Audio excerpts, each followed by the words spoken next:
Pike County native Jonny Venters is a rookie pitcher for the NL East leading Atlanta Braves. But with the way he is pitching, he looks like a 10-year veteran.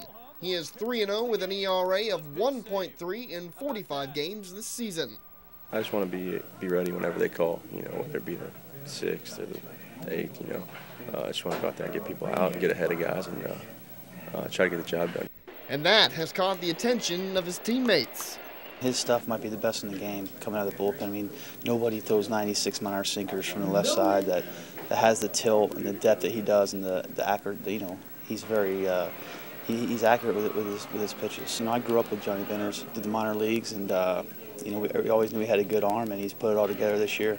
Venters was born in Pikeville in 1985. He says Eastern Kentucky has played a big role to help get where he is today.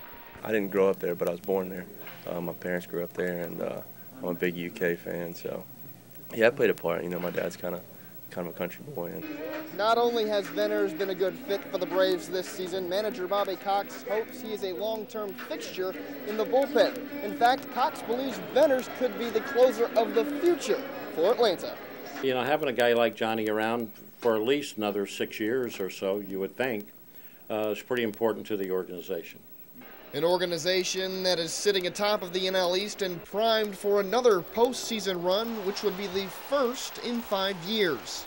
We've got such a good group of guys, and we've been playing well, and it's just been a great few months. Venters and the Braves hope this season continues as they push towards the playoffs. Reporting from Great American Ballpark with Atlanta Braves pitcher Jonny Venters, MacKenzie Bates, WYMT Mountain Sports.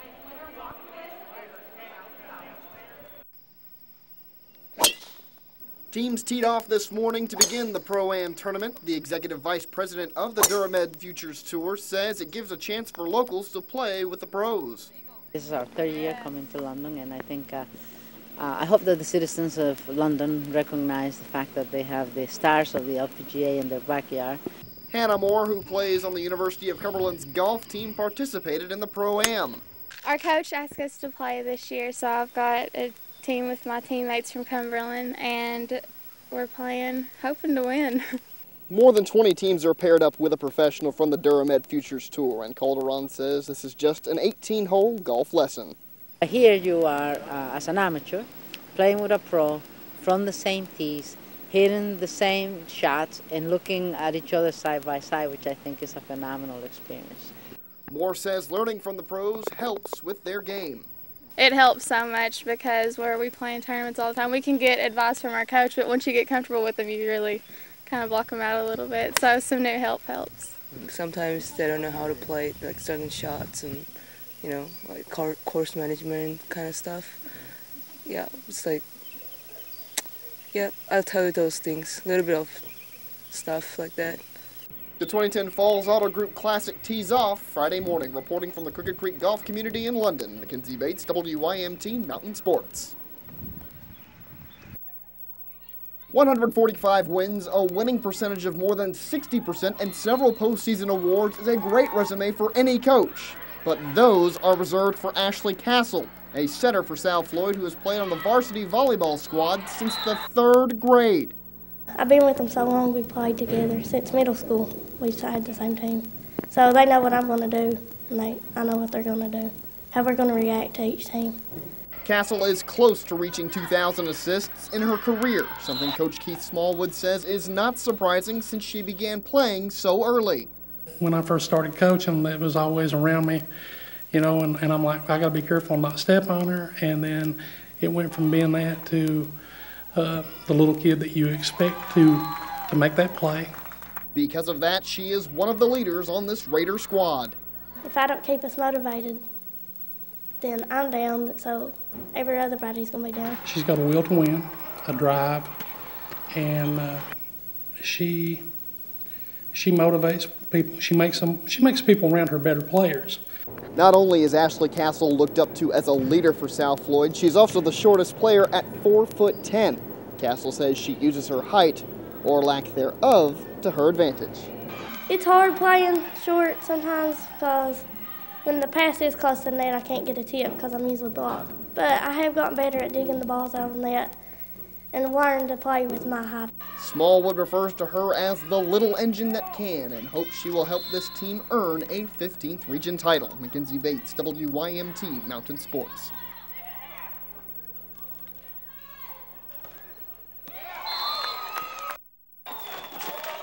The Hazard Bulldogs have been in this position before. In 2007, they went 10-0. In 2008, they lost in the state championship game to Beechwood. Now the Dogs will begin another run of the postseason. Coach Mark Dixon cannot be more proud of his team.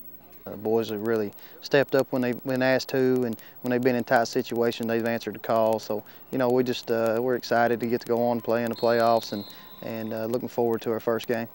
But why are they unbeaten in 2010? Look no further than the Bulldog offense. John Combs is the state's leading passer with 37 touchdowns. Austin Johnson has caught 12 of those TDs. Corey Sloan is a part of a dangerous running game that has almost 30 scores.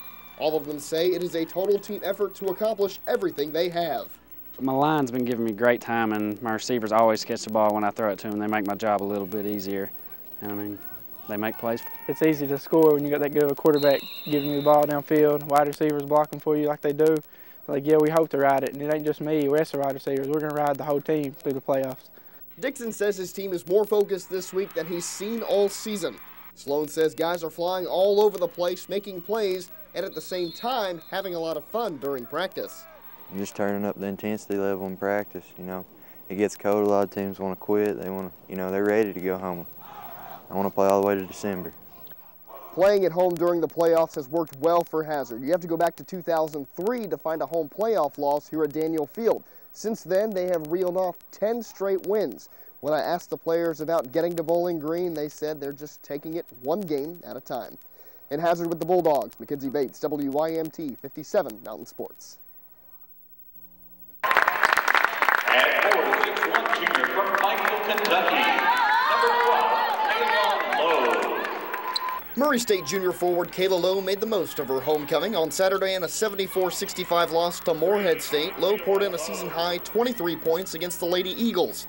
Lowe says despite the loss, she was still happy to be back in the mountains. Well, it's nice to come back and play again. I had to sit out a lot of games last year, and Morehead was one of my first games back, actually. And I enjoy playing in this gym. A lot of my friends and family that live around here are going to come out. And they kicked us out of the tournament last year when they beat us, so I had some vengeance to come back and try to win the game. Lowe leads Murray State in points at 13 per game and second on the team in minutes played. Lady Racers head coach Rob Cross, who's been at Murray as long as Lowe has, says she's starting to shoot the ball better and can help this team be successful. I was tickled to death to sign her. She was the first person I signed as a head coach the spring that I got the job. So, you know, I'm excited about her being able to have a good game in her homecoming. It was really nice, and I enjoy the snow, actually, because we don't get that a lot in Murray. And it's always great to have people in the stands that you know care about you and are here to cheer you on. And I'm really blessed to have a good family that comes out to support me. Lowe says Murray State will continue to work hard and compete for an OVC championship and get the Lady Racers back to the NCAA tournament for only the second time in school history. MacKenzie Bates, WYMT 57 Mountain Sports.